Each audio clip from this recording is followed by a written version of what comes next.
가계 자산 대비 부채 비율도 버블기에 일본보다 지금의 한국이 더 높아요. 정말요? 네, 일본이 겪지 못한 정도의 그 가계 부채, 이것이 과연 정상인가, 이게 위험하지 않은가 하는 거에 대해서는 계속해서 경고의 목소리가 있어야 된다고 생각합니다.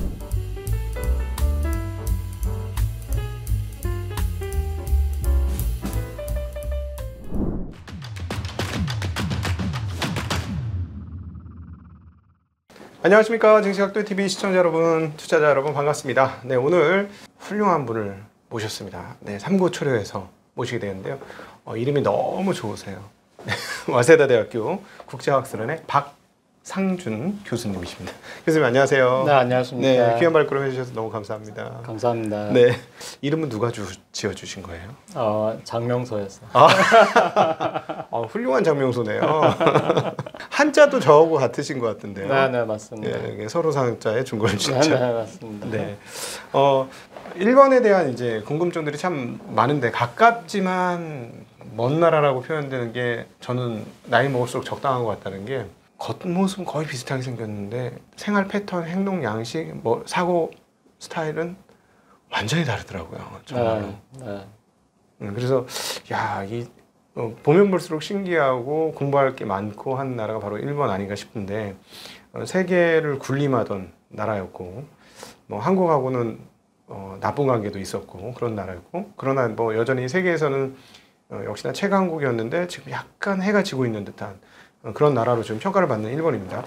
특별히 저희 먼저 궁금한 건 장기 30년 침체 있었고 아베노믹스의 세 가지 화살 정책을 통해서 조금 23년, 24년 들어오면서 확실히 뭔가 회복이 된 것 같은 그런 느낌을 받는 나라인데 먼저는 장기 침체가 지금 이렇게 돌아왔으니까 일본 사람들이 왜 우리는 장기 침체를 했는지 평가를 할 거 아닙니까? 네. 어떻게 평가를 하는지 너무 궁금해요. 일본에서는 그 문제에 대해서는 거의 지금은 이제 해결이 됐다고, 그러니까 장기 침체가 해결된 것이 아니라 장기 침체가 어떤 건지 그 성격에 대해서는 규명을 했다고 생각을 해요. 네. 그래서 처음에 제가 99년에 일본에 갔는데 처음 일본에 있는 어느 대학 교수로 부임한 것은 99년이었는데 그때 비로소 이제 잃어버린 10년이란 말이 그때쯤에 나오기 시작했거든요. 네. 근데 그 이전의 기록을 보면은 일본 정부의 발표나 또 일본 은행의 스탠스나 아니면 일본 언론이 하는 얘기나 그런 것들은 거대한 버블이 있었고 버블이 꺼졌고 그래서 우리는 지금 장기 저성장에 들어갔고 오랜 그 침체가 지속되고 있다라고 생각을 못했어요. 그래서 이게 비즈니스 사이클에서 일시적인 경기 후퇴다 이렇게 생각했기 때문에 그렇게 대응을 했었고요. 그런데 잃어버린 10년에서 또다시 잃어버린 20년 이렇게 되면서 일본 학자들뿐만 아니라 전 세계 저명한 경제학자들까지 가세를 해가지고 도대체 일본에 어떤 일이 있는 것인가, 이 일이 일본이 아닌 다른 나라에도 발생할 수 있는 것인가 하는 걸 연구를 해가지고요. 우선은 가장 큰 원인, 그 장기 침체의 가장 큰 원인으로서는 거대한 버블이 있었고 그 버블이 꺼지면서 자산 가격이 폭락을 한 거예요. 그러니까 버블 때 대차대조표에서 그 부채도 자산도 다 같이 늘었죠. 네, 그렇죠. 올라가는 과정에서. 맞습니다. 부채를 많이 내가지고 이걸 가지고 토지도 부동산도 많이 샀고 또 주식도 많이 샀고 뭐 해외 부동산까지 많이 사고 했으니까요. 그랬는데 그 버블이 꺼지면서 그 자산 가격이 다 폭락을 했잖아요. 그렇죠. 네. 그러니까 하지만 그때 빌린 부채는 꺼지지 않는 거잖아요. 그렇죠. 부채는 내가 빌린 것이니까 갚아야 되는 것이니까. 그러니까 기업들이 재무제표에서 부채는 여전히 크게 있는데 자산 가격이 폭락을 했으니까 굉장히 재무제표가 위험하게 된 것이잖아요. 자본은 녹아버린 거죠. 자기 순자, 자기 자본은. 맞습니다. 네. 네. 그래서 이 부채를 갚아야 되니까 그때는 기업들이 이제 이 부채 비율을 낮추는 것, 빚을 갚는 것, 살아남는 것 이게 이제 과제가 된 거예요.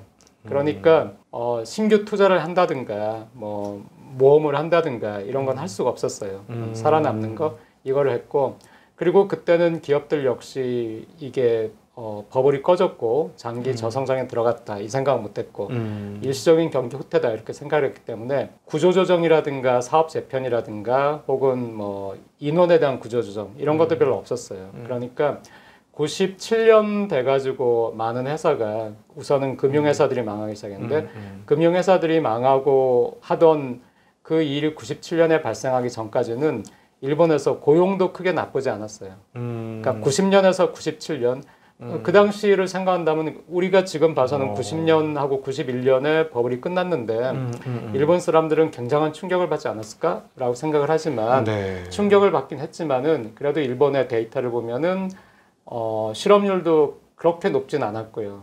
네. 그리고 임금도 90년, 91년 정도까지는 가파르게 오르다가 91년부터 97년까지는 오르긴 올라요. 임금도 그때는 여전히. 네, 네. 더 이상 가파르진 않고 아주 천천히 과거에 비하면 천천히 오르지만 그런데 97년이 돼서 임금도 더 이상 오르지 않아요. 피크가 된 거예요, 임금도.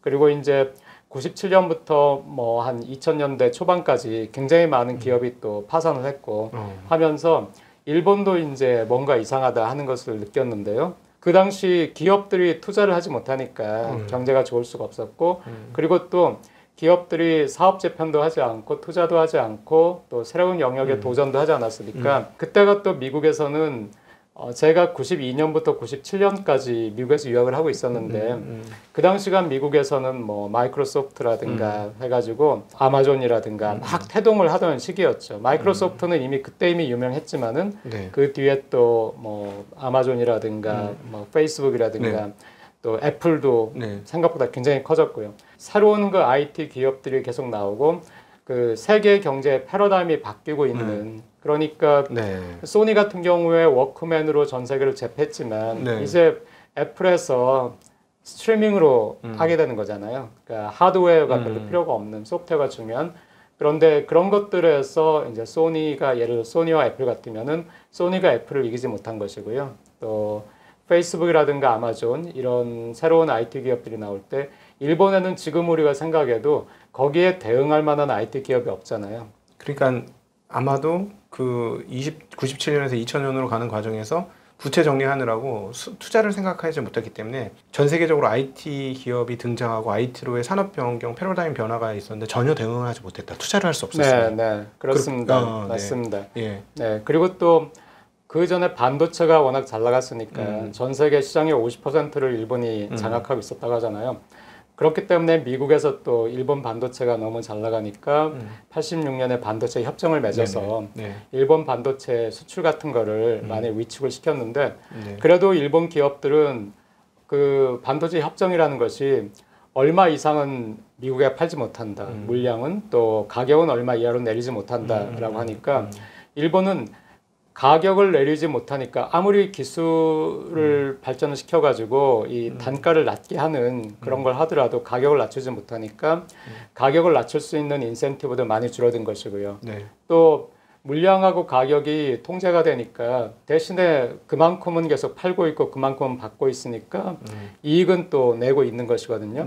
그러니까 삼성이라든가 이런 기업들이 이제 반도체에서 무섭게 또 추격을 하고 있을 때 좀 안이한 생각을 가지고 있었고 파운드리 쪽으로 또 이 반도체가 재편이 되는데 그것도 대응을 하지 못했고 또 가전도 마찬가지고요. 다른 전자 산업에 있어서도 중국이나 타이완이나 한국이 계속 쫓아오고 있는데 그 당시는 뭐 아직 중국은 아니지만 한국이라든가 거기에도 대응을 못했으니까 2000년대 들어서는 이제 대표적으로 소니의 TV가 2000년대 중반부터 적자를 내기 시작했어요. 근데 그때까지도 이 소니는 대표적으로 일본 기업을 소니를 얘기한다면은 소니는 우리가 삼성하고 LG한테 소니 TV가 진다는 건 말도 안 된다. 저쪽은 가격을 싸게 해가지고 그것 때문에 일시적으로 그런 것이 결국에 기술 우위가 있는 우리가 이길 것이다라고 생각을 했는데 시간이 지나도 그렇게 되는 것이 아니라 기술 격차도 점점 줄어드는 거예요. 그 삼성 LG가 그러다 보니까 소니가 2000년대 중반부터 8년이나 연속 적자를 냈거든요. 소니가 TV의 구조조정이 들어갈 때까지 8년 적자, 구조조정이 2012년에 들어간 다음에 또 3년 적자 해서 전부 11년 적자를 본 다음에야 비로소 그 TV가 다시 흑자로 돌아섰어요. 그러니까 그런 식의 혼란, 그 시대의 변화 같은 걸 읽지 못하고 과거 일본이 성공했던 그 시대의 경영 스타일, 그 시대의 뭐 판매 스타일, 전략 이런 것들을 답습한 것이 또 기업 입장에서는 또 잘못된 것이었고 정책적으로도 거대한 버블 그리고 버블의 붕괴 그리고 저성장으로 들어가는 것 그때가 하필이면 또 90년대 중반인 96년, 97년 그때가 일본의 그 생산 가능 연령 인구 또 그때가 피크였고 네. 생산 가능 연령 인구가 이제 90년대 후반 되면 줄기 시작하거든요. 그런데 그런 것들이 또 일본 경제를 얼마나 또 약하게 할 수 있는가 이거를 생각을 못했기 때문에 정책 당국도 계속 정책에서도 혼선을 빚은 거예요. 경제가 조금 좋아지면은 금리를 높였는데 금리를 높이니까 또 막 경제가 어려워지고 네. 그럼 또 금리를 좀 낮춰보고 근데 금리를 이번엔 낮췄는데 전혀 기업들이 아까도 말씀드렸지만 지금 당장 살아남는 게 빚 갚는 게 중요하기 때문에 금리를 낮춰도 이제 그 기업의 투자 같은 것이 반응을 하지 않고요. 또 소비자들도 점점 어려워진다. 그리고 97년부터는 더 이상 임금이 오르지 않는다.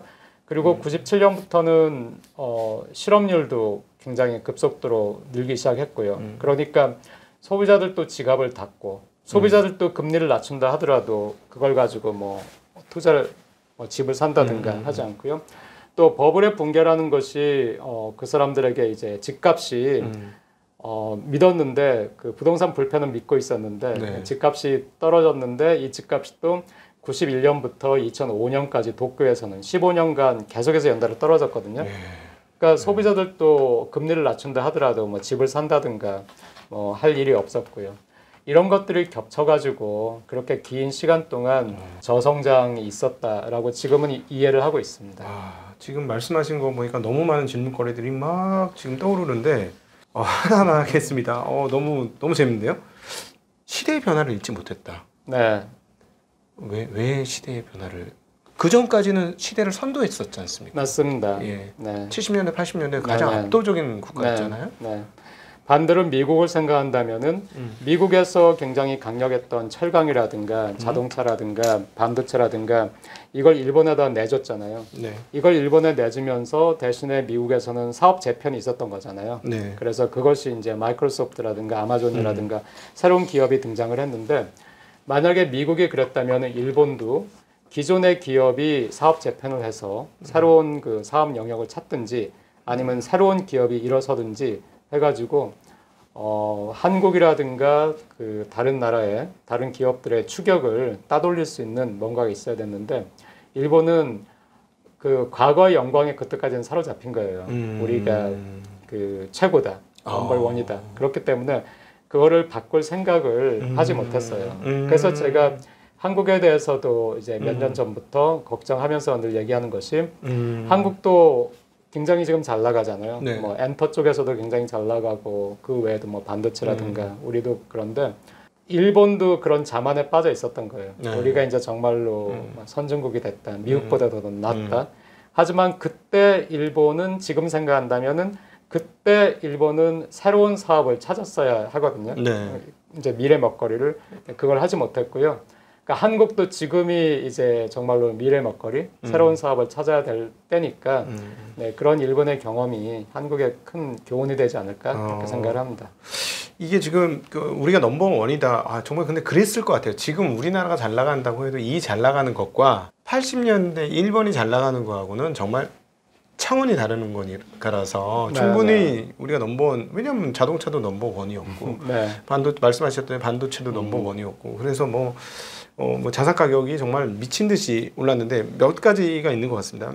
금융 정책의 미스가 상당히 큰 것 같고요. 자산 가격이 폭등하게 된 이 과정에서 물론 미국의 강압적인 그런 프라자합이나 이런 것들이 있었습니다만은 예.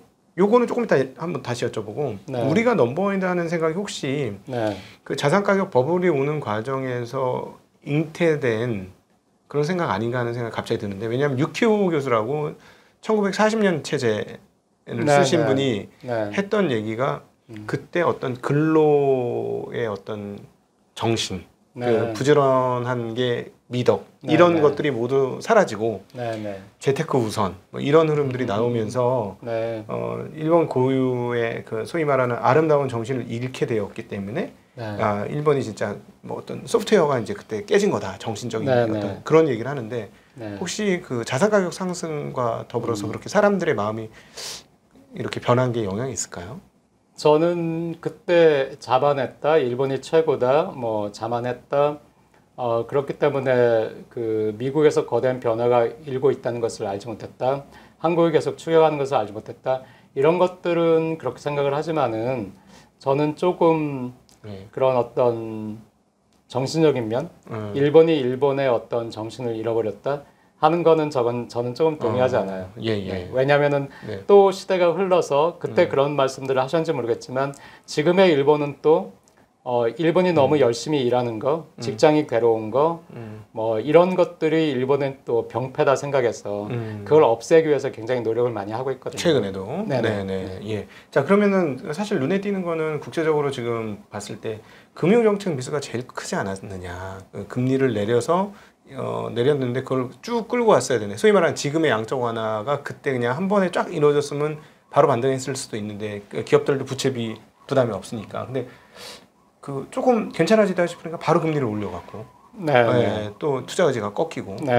그거는 어떻게 평가하고 있을까요? 지금은 미스테이크였다. 그러니까 버블이 있었던 그때는 네. 금리를 더 빨리 올려가지고 버블을 그렇게까지 크진 않게 했어야 됐는데 그때는 또 그걸 못했다. 금리를 나중에 올리긴 올렸어요.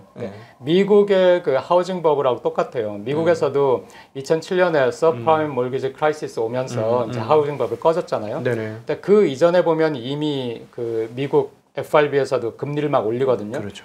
하지만은 나중에 FRB 보고서에서도 그렇게까지 큰 버블이 있었고 그 버블이 꺼지면서 그렇게까지 큰 충격이 있을 거라고는 당시 FRB나 버냉키도 제닛 옐런도 그런 얘기를 하는데 우리도 그렇게까지는 생각을 못했다라고 했는데 일본도 마찬가지로 이제 같은 미스테이크를 버블 기에 했던 거예요. 그러니까 금리를 좀 더 빨리 올리거나 했어야 되는데 그러지 못했고 근데 또 생각해 본다면은 미국의 그 하우징 버블도 굉장히 그 잘못된 것들이 많이 있었어요. 그러니까 뭐 서프라임 몰기지라는 것 자체가 그 몰기지를 원래는 받을 수 없는 사람에게까지 몰기를 준다는 거잖아요.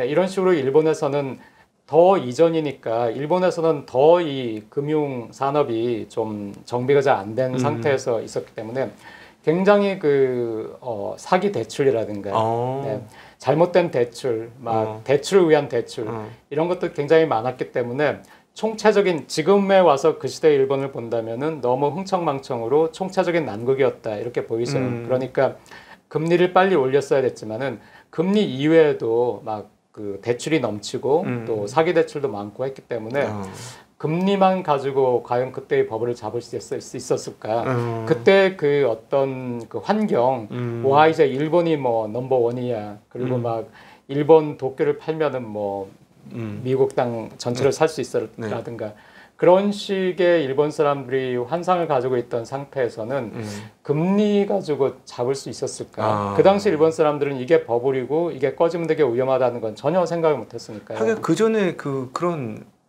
데이터 값이나 경험치가 다른 나라에서 있었던 적이 29년 대공황 전 외에는 없으니까 모든 그렇습니다. 인류가 다 까먹었을 때잖아요. 네, 말씀하신 그대로입니다. 그래서 그 시대를 연구한 미국인 학자들도 좀 일본의 정책 당국에 대해서는 너그럽다고 할까요? 그러니까 경험해보지 못했기 때문에 이제 일본을 보니까 우리가 이해하지만 그 당시로 돌아간다면은 우리도 일본의 정책 당국도 그 일본은행도 경험해보지 못한 것이었기 때문에 제대로 된 정책을 쓸 수가 없을 것이다. 그리고 조금 전에 말씀하신 그렇다면 버블이 끝나고 나서는 이제는 정말 그 기업의 투자 의욕도 꺾이고 지금 부채가 너무 많아서 위험한 상태고 하기 때문에 기업들의 자금 조달 비용을 줄이기 위해서라도 금리를 낮은 수준에서 유지를 한다든가 아니면 뭐 양적 완화라든가 이런 걸 생각할 수 있었지 않나라고 할 수 있는데 아까도 제가 말씀드렸듯이 그때는 일시적인 경기 후퇴라고 생각했기 때문에 또 말씀하신 것처럼 조금 경제가 좋아지니까 또다시 버블이 발생할까봐 겁을 내가지고 금리를 올리고 그런 걸 했기 때문에 결국에는 양적 완화라는 것 처음에는 그래서 결국에는 99년에 제로금리 정책을 했죠. 기준금리를 제로는 아니지만 거의 제로에 가깝게 하면서 세계 최초로 선진국에서는 제로금리 정책을 했는데 이것조차도 잘 안 먹히니까 그때 이제 그 폴 크루그만이 논문을 내가지고 일본에다가 양적 완화라는 아무도 생각을 못했던 그 사람이 천재니까요. 그래서 전혀 생각 못했던 이상한 정책을 들고 와서 양적 완화를 너희는 해야 된다. 이런 상황에서는 하여튼 사람들이 이제 이 저성장을 계속 10년 동안 경험하면서 디플레이션을 또 목격하게 되니까 아예 이제 소비를 안 하려고 하고 네. 아무리 금리를 제로까지 낮춘다 하더라도 그 투자도 소비도 거기에 반응을 안 하고 우리가 교과서에만 존재했던 유동성 함정이라는 것이 이제 여기서 일본에서 나타났다. 네. 그렇기 때문에 사람들의 마인드 자체를 바꿔야 된다. 그러니까 중앙은행이 물가가 오를 때까지 우리는 돈을 계속해서 쏟아붓겠다. 여기에는 한계가 없다 네. 하는 그 양적 완화를 해야 된다라고 크루그만이 얘기를 했고 처음에는 일본은행에서 이게 왜 이상한 얘기냐. 굉장히 이단의 얘기니까요. 네. 교과서에는 없었던 전통에는 없었던 그런 거였는데 계속 일본 경제가 안 좋고 논쟁이 되다 보니까 네, 거기에서도 수긍하는 사람들이 생기고 해서 세계 최초로 이제 2001년에 양적 완화를 시작하게 됐죠. 예, 아 이거 너무 흥미진진하고 재밌습니다. 그러니까 교수님을 통해서 들으니까 정말 새로운 것 같아요. 너무 감사하고요. 근데 이렇게 얘기 듣다 보니까 갑자기 저는 걱정이 올라오는데 한국이 지금 똑같아지네. 일본의 90년, 91년을 향해서 지금 우리가 가고 있는 거 아닌가. 특별히 우리는 주식버블은 없습니다. 부동산 버블은 생기기 시작한 거니까. 근데 말씀하신 거하고 똑같거든요. 우리 이거 안 비싸다고 생각하고 더 올라갈 수 있다 그러고 영원할 것처럼 지금 얘기하는 이 컨셉이 지금 말씀하신 일본의 90년에서 91년 사이가 그랬다고 하더라고요. 그러니까 주식이 꺼져 나가는데도 아니야 부동산은 괜찮아 하면서 1년 더 네, 버블이 네. 지탱이 되더라고요. 네, 예. 지금 도쿄를 팔아서 미국을 산다는 거 지금 생각하면 너무 얼토당토 안 하는 생각인데 그때는 그거를 자연스럽게 받아들죠. 우린 대단하기 때문에 그렇다는데 우리도 지금 부동산 전혀 불패다 이런 생각을 하는데 어떻게 보이세요? 네, 그런데 일본의 경험이 있기 때문에 굉장히 비슷한 면이 많고 네, 한데 일본의 경험이 있기 때문에 한국은 계속 거기에 신경을 썼잖아요. 네. 이거 버블 아닐까? 네. 그래서 조금 또 수그러들었는데 다시 또 많이 올라가고 네. 버블 아닐까 했는데 또 올라가고 네. 이렇게 되는데 그 와중에서 사람들이 버블을 겁내고 하다 보니까 일본은 당시 버블 때는 일본 전 국토가 다 올랐어요. 네. 도쿄, 특히 도쿄의 중심구, 거기서도 상업지, 여기가 가장 많이 올랐지만은 네. 그래도 전 국토가 올랐는데 지금 한국은 그렇진 않죠. 네, 네, 그렇죠. 특정 지역에서만 오르고 있기 때문에 과연 이 특정 지역에서만 오르고 있는 그 자산의 가치, 부동산의 가치 이것이 한국 경제가 지탱할 수 있는 그러니까 그 아파트들을 사는 사람들이 그렇게 충분한 자금을 가지고 있는가, 자금이 그만큼 공급이 될 수 있는가 네. 하는 거에서 과거 일본의 버블기는 그 부동산의 밑에는 어마어마한 대출 그리고 또 뭐 사기 대출까지 포함해서 그런 것들이 있었는데 지금 한국에서는 대출도 또 가끔씩 통제를 하잖아요. 그렇죠. 그렇기 때문에 저도 사실 굉장히 이해하기 힘들고 거기에 대해서는 말씀드리기가 어렵거든요. 어려운데 이게 과연 한국에서 일부 지역에서 굉장히 높은 것이 버블이냐 아니냐 하는 거를 떠나서 일본을 봤는데 왜 이렇게 한국은 부동산 정책을 현명하게 하지 못할까 그런 생각을 해요. 그러니까 정권에 따라서 그것도 한 정권에서 자 우리는 이런 부동산 정책이야 하고 꾸준히 하는 게 아니라 핀셋 그 규제라고 하나요? 하면서 여기 찔끔 저기 찔끔 하다가 아무것도 안 되고 그러다 보니까 그 다음에 뭐 굉장히 강력한 또 세금을 때려가지고 또 대출 규제를 해서 이걸 막겠다. 그랬는데 또 정권이 바뀌니까 이번에는 그거 다 풀겠다.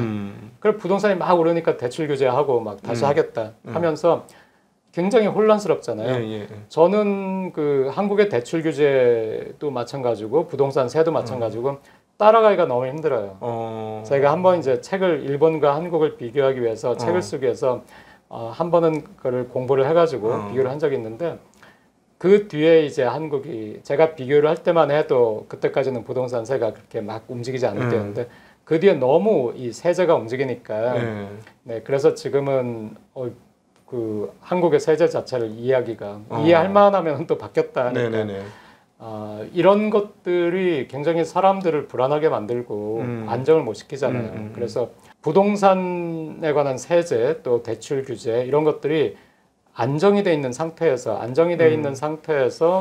한국 전반적으로는 부동산이 오르지 않는데 어떤 특정 지역에서 오른다면은 그것은 그 특정 지역이 이제 사치제가 된 것이죠. 뭐 보석처럼. 네. 그래서 그것은 뭐 다른 지역의 부동산과는 다르게 봐야 되는데 네. 지금 이해하기가 굉장히 힘든 거는 부동산에 대한 정부의 정책이 막 변하니까 네. 거기에 따라서 그 특정 지역의 부동산 가격도 막 널뛰기를 하는 것이거든요. 그렇기 때문에 이게 만약에 한국이 안정적인 제대로 된 정책을 한다면은 이 부동산 가격이 그런데도 불구하고 올라갈 것인가, 아니면 거기서 잡힐 것인가, 아니면 거기서 이제 꺾일 것인가, 그거를 잘 이해를 못하겠어요. 근데 이제 지금 교수님하고 말씀 나누다 보니까 저는 좀 많이 정리가 됐습니다. 그러니까는 1번의 버블기는 버블이라고 느끼지 못하고 그냥 호황이라고 느끼고 우리가 잘해서 이렇게 된 거고 앞으로 우리는 이 흐름들을 영원히 갈 거야. 마치 딱 28년, 29년도 그 미국에서 대공황 오기 전에 우리는 새로운 고원에 왔다. 우리는 그 표현처럼 딱 그 분위기였네요. 네, 네. 그렇습니다. 그러니까 지금 우리 한국은 올라간데 너무 많이 올라간 거 아니야? 이거 버블 아니야? 이렇게 고민하면서 올라가는 것과 네. 우리는 열심히 잘해서 세계 경제를 일으키는 주축이고 그러니까 이 정도 대우 받을 만해 하고 이건 당연한 거야 하고 느끼는 거는 네. 차원이 많이 다르네요. 네. 네. 그렇습니다. 확실히 다르네. 그러니까 네. 우리는 과거에 이제 일본과 최근에는 뭐 중국을 봤기 때문에 조심하는 게 있고 네. 저쪽은 그런 걸 본 적이 없으니 맞습니다. 네. 그 차이가 정말 크다. 네. 근데 이때 대출 얼마나 썼을까요? 그 규모 같은 거는 제가 지금 기억은 하지 못하고 있는데요. 네. 또 아마 그 규모 자체는 정확히 얼마다 하는 뭐 통계는 없을 것 같아요. 그런데 저거는 제가 데이터는 기억을 하고 있어요. 그때도 일본에서는 이제 가계 대출, 가계 자산이라는 것이 있잖아요. 그러면은 그 가계 자산에서 실물 자산과 금융 자산의 그 비중이라는 것이 있고 또 가계의 그 자산과 또 가계 부채 또 비율이라는 게 있잖아요. 그런데 제가 그 비교해 봤을 때 일본에서는 이제 실물 자산 가격이 떨어지기도 했고 사람들을 이제 그 부동산을 그렇게까지 매달려서 가지려고 하지 않으니까 금융 자산이 실물 자산보다 더 많아요. 일본 사람들은 더 많이 가지고 있어요. 실물 자산이 더 적어요. 가계가 가지고 있는 실물 자산이라는 게 대개는 집이라든가 부동산이죠. 그런데 이제 지금은 금융 자산이 저축이 더 많이 가지고 있고 근데 과거의 버블기의 일본은 실물 자산을 더 많이 가지고 있었어요. 금융 자산보다. 그리고 또 과거의 그 일본은 전체 그 자산에 비해서 부채가 그 비율이 꽤 자산 대비 부채 비율도 높았고요. 가계들이. 그런데 지금의 한국이 실물 자산과 금융 자산의 비율에서도 그 당시에 버블기의 일본보다도 한국이 더 실물 자산의 비중이 높아요. 그러니까 금융 자산의 비중이 훨씬 적고, 그러니까 그만큼 한국의 가계는 버블기의 일본 사람들보다도 더 부동산을 소유하고 있다. 부동산에 많이 사람들이 투자를 했다는 것이고요. 그다음에 또 가계 자산 대비 부채 비율도 버블기의 일본보다 지금의 한국이 더 높아요. 정말요? 네, 가계 자산 대비 부채도 지금의 한국이 더 높아요. 제가 그 숫자들을 다 기억을 하지 못하지만은 그거는 확실하게 말씀드릴 수 있거든요. 그래서 하지만은 이제 그거는 이미 30년 전의 일이고 35년 전의 일이고 35년이 흐르면서 금융시장 자체가 굉장히 커졌으니까 그거를 35년 전의 상황하고 1대1로 비교할 수는 없지만은 역시 지금 한국이 겪고 있는 이 한국 가계가 가지고 있는 거대한 실물 자산, 금융 자산에 비해서 굉장히 거대한 실물 자산, 자산에 비해서 굉장히 많은 가계 부채. 이건 역시 선진국에서 유례가 없는 걸 지금 한국이 겪고 있는 거예요. 아 정말요? 네. 그러니까 일본이 과거에 일본의 버블기에 일본이 다른 누가 겪지 못한 것을 이제 오랫동안 뭐 몇십 년 동안 보지 못한 것을 일본이 그때 겪고 있으니까 일본이 그걸 정상이라고 생각을 했는데 지금 우리도 다른 선진국에서 보지 못하는 그런 굉장히 과도한 가계 부채 그리고 또 실물자산 위주의 가계 포트폴리오 이거를 가지고 있기 때문에 저는 이것도 굉장히 이게 그런데 정말로 위험한 것인가 하는 거에 대해서는 이제 지금 사전적으로 딱 뭐라고 할 수는 없지만은 이런 상태, 과거에 없었던 어떤 걸 가지면서 이걸 위험하다고 느끼지 못한 상태에서 일본의 버블도 붕괴가 한번 됐고 미국도 그 하우징 버블 때는 그 상태를 지금에 와서는 그때가 굉장히 비정상적이었다고 우리가 보고 있지만은 그 당시에는 비정상적이라고 보지 않았기 때문에 버블이 발생했거든요. 그러니까 지금 한국도 일본이 겪지 못한 정도의 그 가계 부채 이것이 과연 정상인가, 이게 위험하지 않은가 하는 거에 대해서는 계속해서 경고의 목소리가 있어야 된다고 생각을 합니다. 네, 너무 감사합니다. 아마 보시는 분들이 한국과 일본을 비교하면서 한국을 어떻게 봐야 하는지 큰 도움이 됐을 것 같습니다.